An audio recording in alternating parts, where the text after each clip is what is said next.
I'm Victoria Pearson, but you can call me V. And finally, after weeks and weeks of promising, I'm going to show you how I painted the giant canvas for my living room.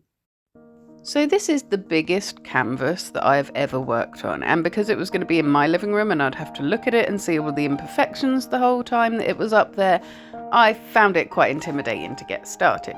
So instead of just going straight onto the canvas, I started off by making some little templates. I made these on tracing paper, greaseproof paper actually, because originally I intended to trace them onto the canvas, but about halfway through I decided that was a really bad idea and I needed to play around with the composition first, and so I didn't end up tracing these in the end. I ended up cutting them out and using them as a little template. It actually turns out that Monstera leaves are pretty easy to draw. You start with a sort of rough heart shape, and then you just take some little bits out of the sides of that heart shape, put some holes in the leaves, central line in the middle, job done. And so it was actually really quite fun to do the Monstera leaves and make lots and lots of different sizes and different shapes of them, and I actually had some fun doing it. I did have problems getting them all to be the right sort of sizes though.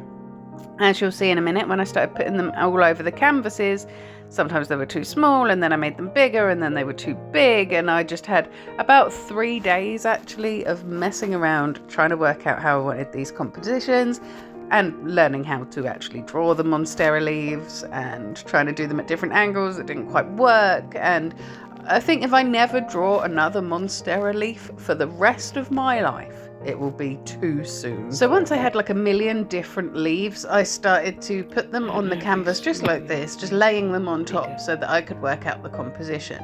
Sometimes it seemed like there was going to be too much white space, then I put more leaves on, then it was too crowded. I tried overlapping some over the frame to see if that would look a bit better, but I decided that it didn't. I'm actually so glad I didn't do it as crowded as this one, because I would still be painting it now.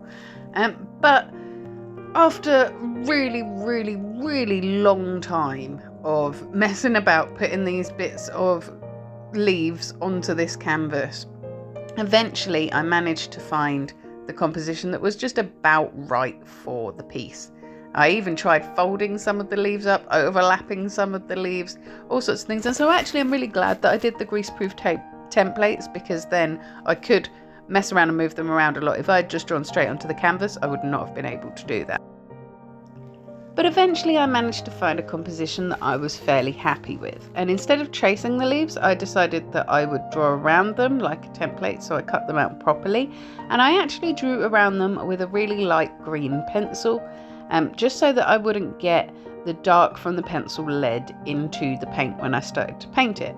As a result, you can't really see the outlines of these leaves very well, but I promise you they are there. And yes, it is on the wall again, because this canvas was so big that was the only place that I could store it, which meant that at every single point of being nearly done on this, I had to stare at it unfinished on my wall. Very annoying.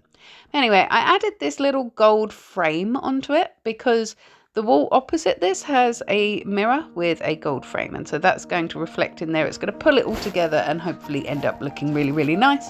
But again, I had to put it back on my wall to dry, which isn't straight because that nail wasn't for that canvas in the first place. But now it was time to start actually painting and get some colour involved in it. And I actually put a lot of different greens, yellows and blues onto my palette, but I actually ended up using maybe 2 greens and a yellow in the end. The blue ended up being a bit too blue, and so it was just cooling down the green colour too much, and I wanted it to be nice and vibrant. I wanted it to be mostly yellow based.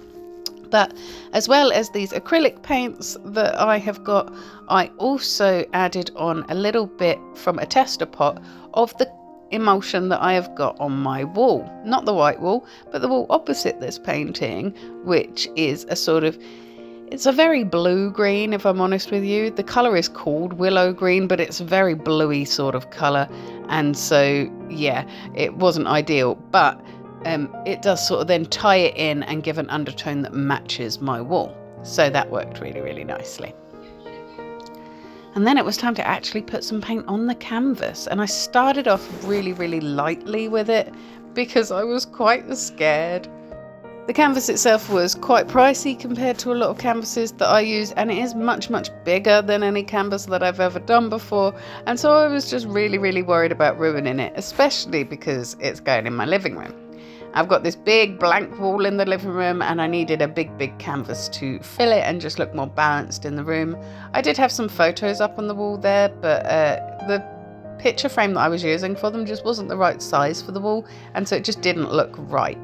This one fits really nicely above my sofa. It reflects in the mirror opposite it, and it just looks more well done and like it was made for the actual space instead of just plonked there because we didn't have anywhere else to put it.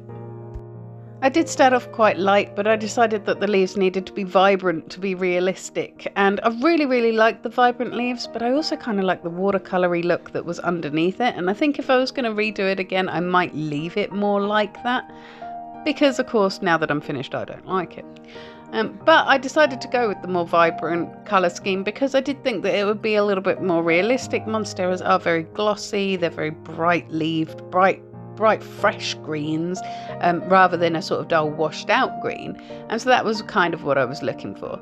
And so I started off with this kind of quite washed out green colour, that I mixed myself, and then just added to it and added to it and added to it until it was as bright and glossy and vibrant as I wanted it to be. By the time I got to this point, my arms were absolutely killing me. It was aggravating my shoulder injury, having to do it standing and holding the palette in one hand because none of my tables were big enough to hold this canvas. And at that time, we still had the dog, so I could not be doing it on the floor. It would have had so much black hair in it. And so at this point, I needed to take a little break, hanging it on my wall again to have that little break. And that little break lasted actually a few weeks because all sorts of different things started happening in my life, and I just didn't have time to paint or the arm strength to paint. And so it sat like this with no stems on the leaves and not all of the leaves done for quite some time. And unfortunately I had visitors during that time, and so quite a lot of people saw the unfinished one, and eventually I said, right, it's time to do it now. At the middle leaves in this canvas, I started with the light instead of the shadows on it because I wanted it to look like the light was coming down the centre of the painting, and so I needed them to be nice and bright and vibrant. And I actually think that that worked really well. I really liked the effect that I got from underpainting with the yellow instead of doing the shadows first like I had with the other leaves. I added in the stems and unfortunately did manage to get some very dark green paint on the white bits that I had planned on leaving white. Very annoying, but I managed to touch them up with a bit of titanium white and it's actually covered it really well. And so now, here is my finished picture. I am quite pleased with it, I suppose, but of course it's my work, so now that it's finished, I don't really like it that much. So I hope that you enjoyed watching me have a little breakdown while I painted that. Hopefully the canvas, now that it's finished, will grow on me eventually. I never like my own work when I first finish it, whether that's writing, sculpture, painting, drawing. I always hate it when it's first done. So it's probably a good sign really that I don't like it at the moment.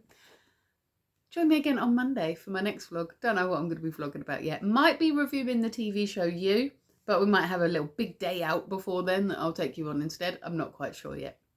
But either way, I will be here every single morning in your shorts, taking a great big deep breath, letting you know what I'm grateful for that day. Sometimes I'm letting you know what's challenging me that day as well, but I am trying to rein that back a little bit at the moment and stick to the gratitude because I think it's better for my brain. I'll also be here on a Witchy Wednesday doing an intuitive tarot card pull for you. Those are actually pre-scheduled at the moment because I was decorating my living room and didn't want all the chaos in the background. And usually you can book me for a private reading if you would prefer that. At the moment, my readings are closed. I'm hoping to reopen them this week. I've just been a little bit too busy to do any tarot recently. I will see you again then on Monday. Until then, you have yourself a magical week.